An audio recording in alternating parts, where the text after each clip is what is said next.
It's the French Richard Herring tribute comedian. We don't want him. Third week running, that is. It's Fist of Fun, and please welcome your hosts. I'm Stewart Lee. And my given name is Richard Herring.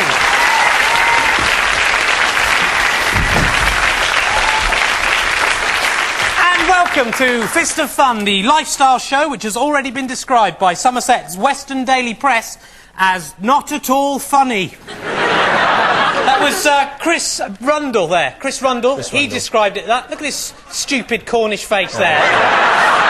The thing to remember about Chris Rundle, though, is he is a TV reviewer for a Somerset newspaper, and therefore has probably not actually seen a television before. And this is given away by this genuinely real sentence in this review, where he says, television demands a conscious effort to sit down and concentrate on the images and sounds on the screen. So, not so much a review of a television programme there as a review of the idea of television. It's fun!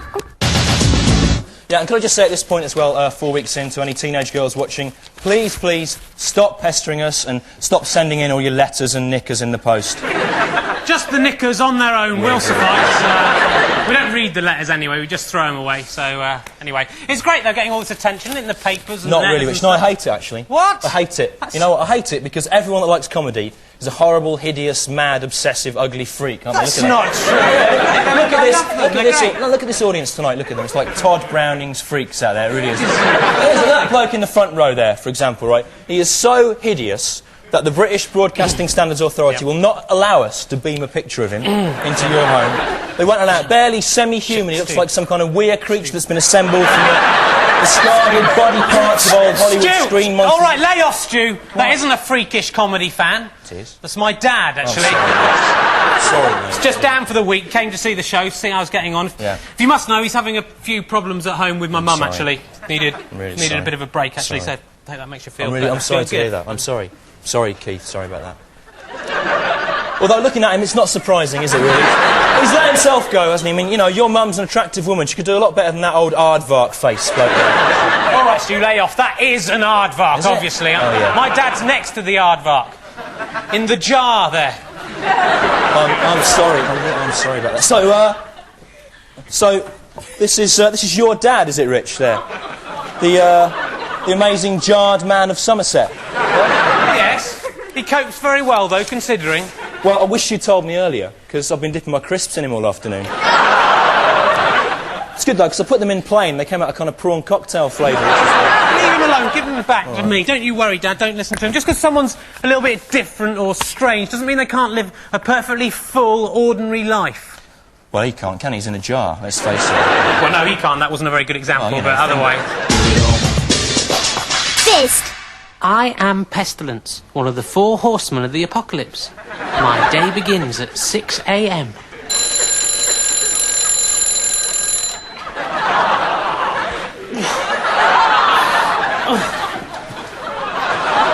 Each day, as I have done since the beginning of all time, I ring up one of the other horsemen to see if today is the day. Hello, War. Pestilence, it's 6 o'clock in the morning. What do you want? Is it the apocalypse today, War? Pestilence, has Babylon the Great, the mother of all harlots and abomination of the earth, drunk the blood of the saints yet? No. Oh.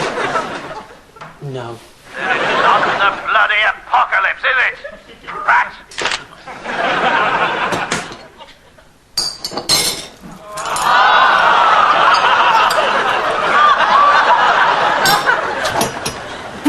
No, I don't have a horse anymore. You have to move with the times, and a horse, well, it's not the most modern or efficient way to spread pestilence around the world, is it? No. So now I've got a milk float, which I suppose makes me the milkman of the apocalypse. And it means I can do a milk round, which gets me out of the house, you know. Yeah, I know what the others say about me behind my back, you know, that I could drive a big fast car or a tank instead, but a milk float runs on electricity, which is good for the environment. I know that sounds a bit rich coming from me, considering that eventually I'm going to be responsible for the decimation of the entire planet Earth. But until that day, we've only got one world, and I, for one, intend to look after it. Hey!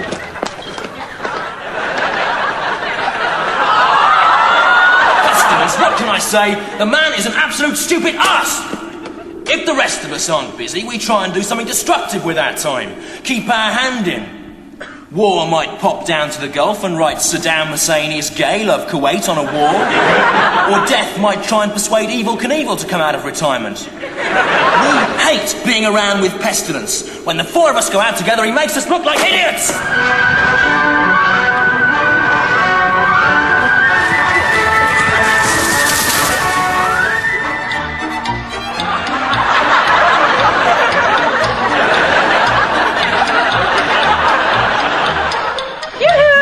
Morning, Pestilence. Morning, Mrs. Dan. Please, use your 2 pints. Oh, yes, please, you charmer. It's the best milky we've ever had. And although he's a bit odd-looking, I know lots of housewives round here who'd love to get their hands on his extra pinter, if you know what I mean. I mean his cock.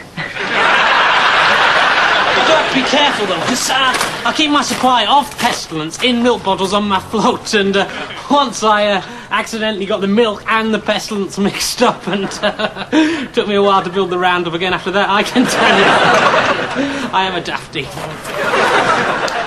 8 p.m. I've watched Emmerdale, and it's time for bed. I like the milk round, I like meeting people, and I like milk. Maybe tomorrow will be the apocalypse.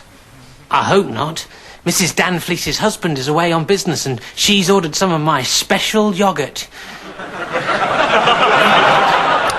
Fist of Fun. We dare you to see them, but don't come alone. Hey, Stu, you been up to anything interesting this week? Well, yes, I have actually. I've been filling in one of these organ and kidney donor cards. That's very nice of you. Your organs will help someone to live after your death. Well, not really, Rich. The thing is, you see, I'm 27 now. My internal organs are largely useless and spoiled.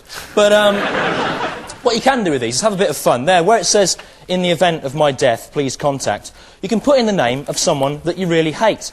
And, the name I've chosen is the name of the Cornish playwright and puppeteer, Patrick Marber, who appears in The Day-to-Day and Saturday Zoo. Put that in there. Of course, you can do this at home yourself. Now, you don't have to put in Patrick Marber's name, but it is better if you do. Put in his name. What about you, Rich? What have you been up to this week? Well, you know, I've been a bit worried because I think I've been putting on a bit of weight this week. Have you? Yeah, you have been getting a bit fat, haven't you? No, Stu, no. I'm not fat. I am big boned. That's Yeah, and you'll notice with Rich, the biggest bone he's got is this really large curved bone. It's like a sort of shell, like some sort of creature might have, isn't it? A tortoise or something. Yeah, all right. Skeleton. Yeah, all right, Stu. I realised things were getting a bit out of hand last Saturday. Well, it all happened just a little bit like this. You don't have to do that. I like it. I think so. They'll do it.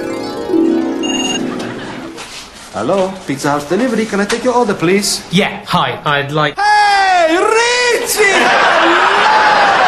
Hey, everyone, it's Richard the Herring! Hello, matey, #1 customer. Nice to hear from you. Hello, how you doing? How did you know it was me? Have you got some kind of computer phone that brings up my details or something? Rich, matey, we would never forget you. Oldest friend and dearest customer. Mr. Erin, I want to thank you. Because of you, my 7 children and their wives and husbands are all still working here. I bow down before you. Hey, Richie, we was worried about you. You no ring us up at this lunchtime. Where you was? Look, I just want some pizza. I'd like, Yeah. 2 large country feast pizza with mushroom and sweet corn, garlic bread supreme, Haagen-Dazs ice cream, and a bottle of Diet Pepsi. Yes, I've Got a few friends coming around for a party. Few friends, eh? Hey, Jimmy Hill, he come round. Jimmy Hill with his big chin. And my address is... Come on, Rich.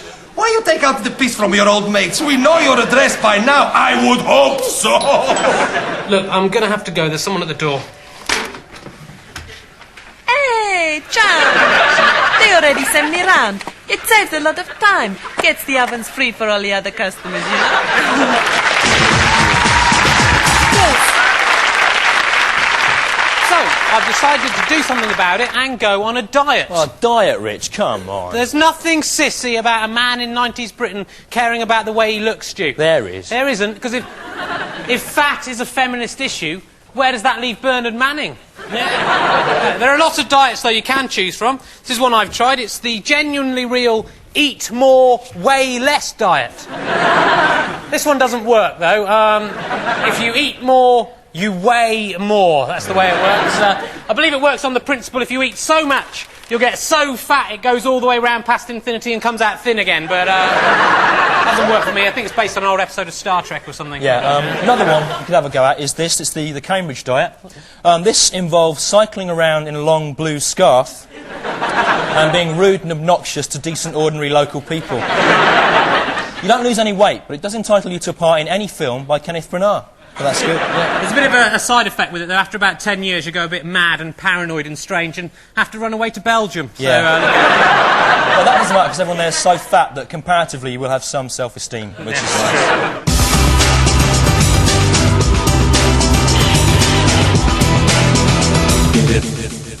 Some people we feature on this show choose to live outside the constraints of society, whilst others, like our lifestyle expert Peter, are forced to do so because they stink.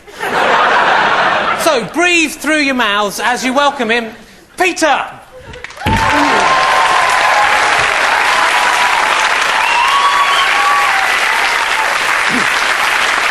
Hello. I've been spending some time with my friend. He's called Donny Oddlegs. Anyway, one of the really good things about never having anything to do ever is that whenever you want, you can go on holiday. Here are some really good ideas of how you can have a foreign holiday, but at a really low cost. Number 1, lie on the floor of your bed sit in your pants, like this. And imagine that the bare light bulb's the sun, the bits of dirt and mouse toilets underneath your sand, and the stink from your laundry basket is the smell of a sewage tanker going past. That was quite a big one. Oh, look. Shell.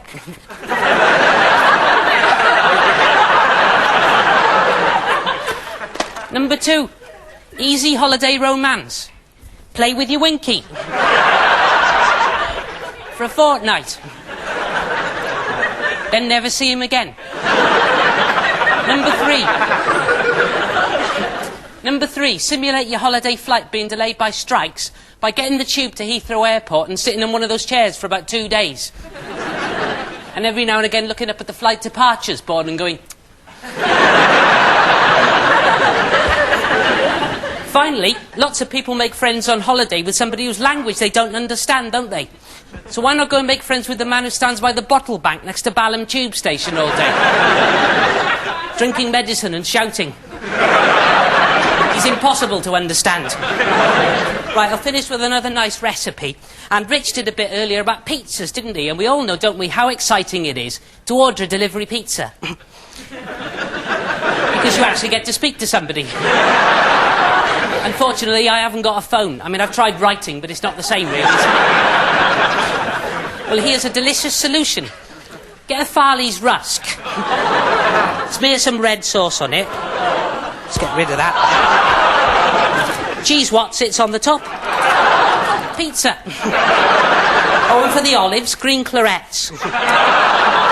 But remember, this is a delivery pizza, so get a doll. You can buy these in the Everything a Pound shop in Balham High Road. Unfortunately, this one's lost her head, so what I'm going to do is imagine that she came off a motorbike on the way here. Anyway, give her the pizza. Stand her outside the front door like that. Sit back down. Then after half an hour, go... Hello? Pizza? Coming.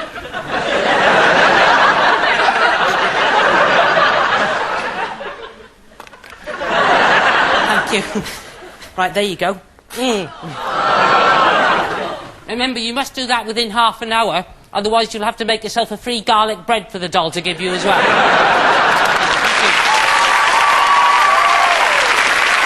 Very good, Pete.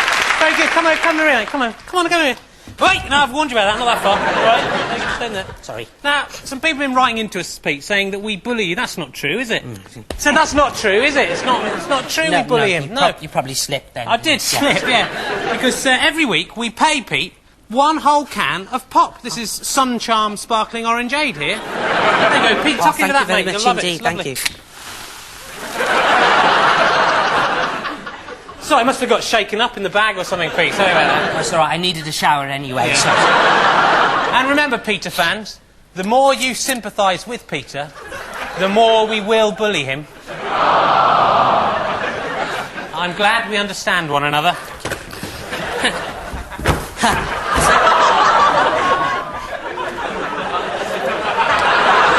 She'll get sacked from the pizza place now. It's fun! This is my passport, and in the back of here where it says person to contact in the event of an accident, you'll see written there Patrick Marber, so, you know, something you might like to try yourself if you have time.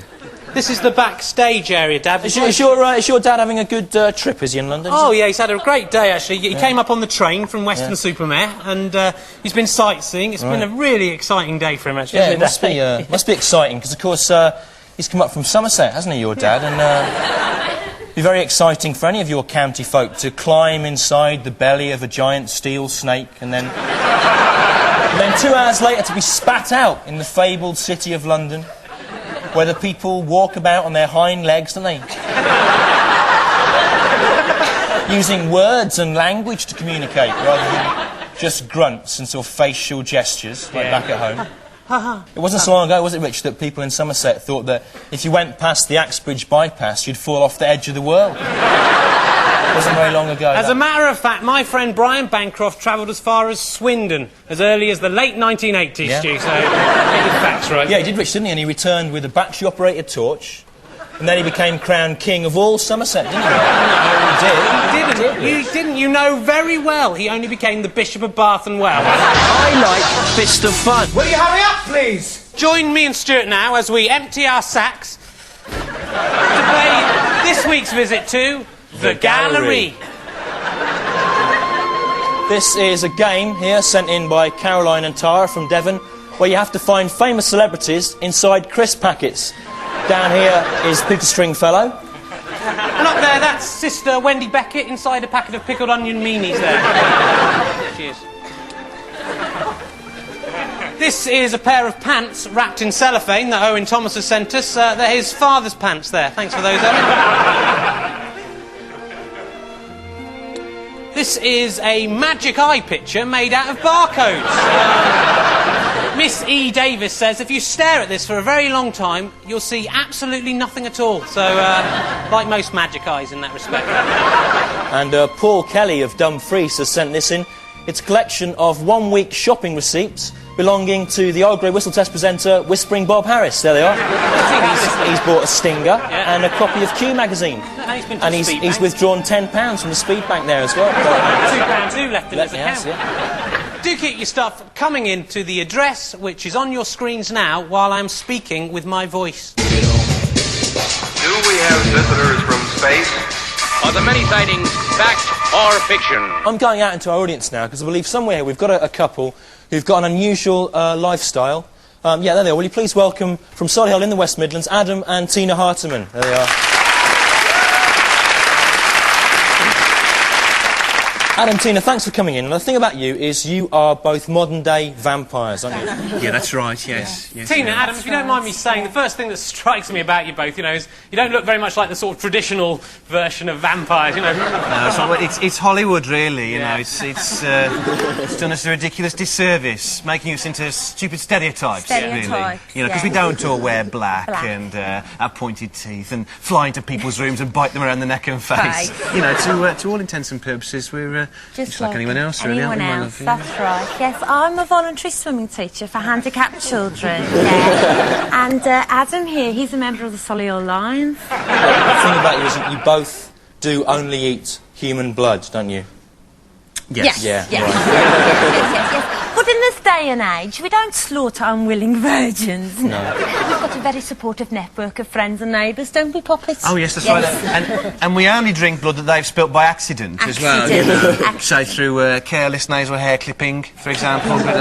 Or if a little kiddie wink has tripped up in the street and scuffed his tiny knee, we're down there. How does that work in practice, though, Adam? I can't... Well, we could come and show you if you like. OK, Tina and Adam Hartman, thank you. Come on down. Fine.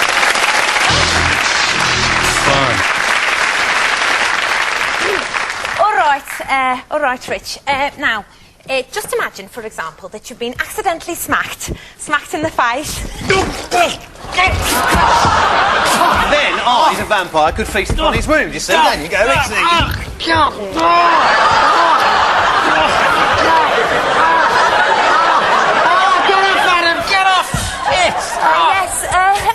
well, obviously we do get a few crank calls from people who've cut themselves in unusual places. And lots of these cuts, well, they don't look exactly like accidents to me. But as vampires, we're obliged to have a bit of a suck anyway.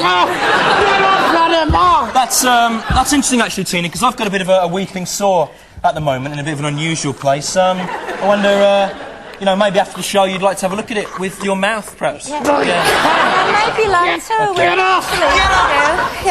But Adam, oh God, what happens if none of your friends have cut themselves? I mean, don't you starve?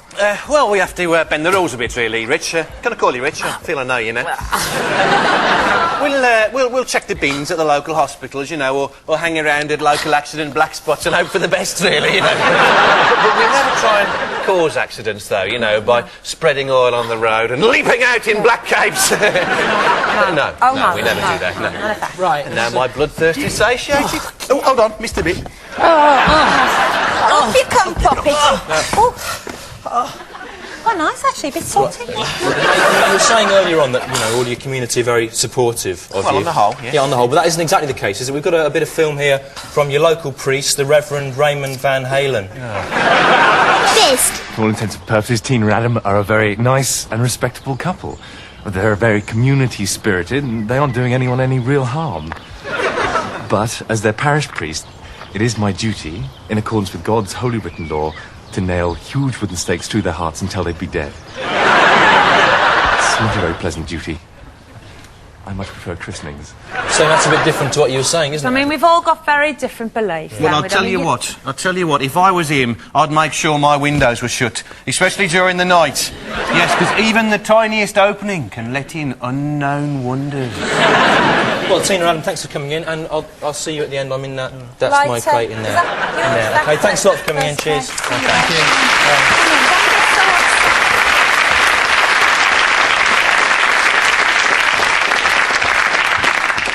He's odd, that bloke. He's odd. Fist of Fun. In a desperate, endless fight against a nameless horror. This is my girlfriend, Julia, Dad. Yeah, don't be scared. It's only a photograph. Don't worry, it's fine. I love you, Richard. I love you too, Julia. Can I come to the arcade with you tonight? You've got lots of pictures of Julia Sawalha from Press Gang up there, Rich. Yeah, I'm a #1 fan, Stu. I am. This is a shrine I've created in honour of her talent and beauty. It's You've worked very hard on that, haven't you? Yeah, very good. I love her, you see. I really love her. Because, in fact, my ideal woman would have the head of Julia Sawalha on the body of Julia Sawalha.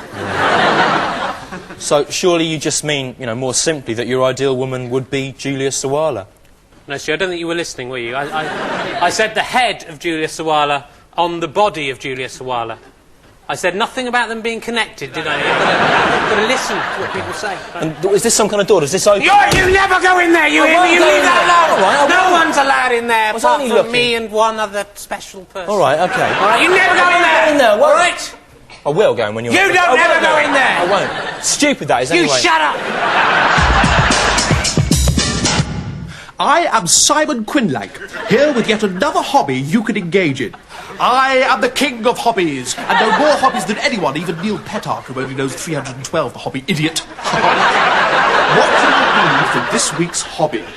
Some paper and sellotape. The use of a photocopier or photocopying machine. a flask of weak lemon drink, and a face. This week's hobby is called photocopying your face onto a piece of paper and then sticking that piece of paper with sellotape face facing inward onto the window of a right-wing celebrity. Here is what you must do. Go to the photocopier. Press your face against the photocopier glass. Like this.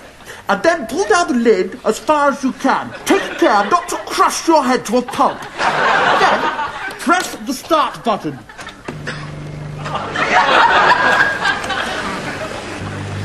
And hey presto, a photo image of your face will appear. You will notice that the nose and cheek appear as if pressed against glass, because they were. Next, choose a celebrity who has openly professed his or her right-wing inclinations. There are loads to choose from.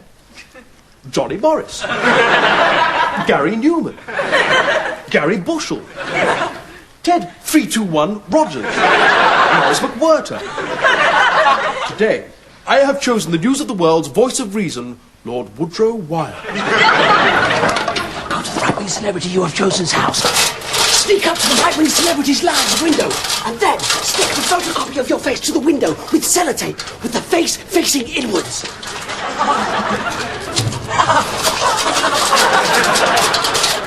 And then hide yourself in the right-wing celebrity's garden and wait until the right-wing celebrity returns. If you didn't drink your weak lemon drink earlier, drink it now. Quickly, there won't be any time later. Oh, Lord Woodrow Wilde is back. Wait until Lord Woodrow Wilde gets into his lounge. If you can't really see what's going on, you might like to get a bit closer to the window so you get a better view. Look at Lord Woodrow Wilde's face! Clear off. And then run away quickly. Remember to take your empty flask with you, as it may be used in evidence against you. Don't worry about the photocopy of your face. A photocopy can't be used in court.